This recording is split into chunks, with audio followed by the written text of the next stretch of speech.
Yaya Touré, au cours d'une interview, a crié son indignation devant le choix de Cyril Domoro d'accorder le parrainage de l'association des footballeurs ivoiriens à son candidat personnel au détriment de Didier Drogba. Le problème, c'est que cette association, qui ne vit que pour et par les joueurs, ne les représente plus aujourd'hui puisqu'elle est allée contre leur volonté, puisqu'elle n'a même pas daigné demander à ses adhérents de valider le choix dicté par son président. C'est incompréhensible, évidemment totalement antidémocratique, et cela pose la question même de la raison d'être de l'AFI, du moins avec son mode de fonctionnement actuel et de sa gouvernance qui s'est coupée concrètement de sa base. Il n'est pas demandé leur avis aux membres que l'association est pourtant censée représenter sur des sujets qui engagent leur association.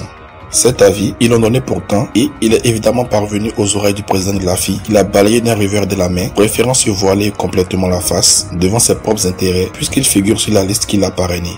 Il se sert de l'AFI à des fins personnelles et dessert les footballeurs ivoiriens, a regretté le champion d'Afrique 2015, avant de poursuivre ses propos. C'est grotesque et honteux. Que fait-on de la pétition signée par plus de 350 joueurs et joueuses de championnat d'élite de Côte d'Ivoire qui ont massivement demandé à l'AFI d'apporter son soutien à Didier Drogba? Que fait-on de l'appel de la plupart des joueurs de l'équipe nationale et de ses capitaines qui va dans le même sens? Cette mascarade, ce n'est pas ce que l'on attend d'une association comme l'AFI. De toute évidence, et nous sommes nombreux à le penser, cela doit changer.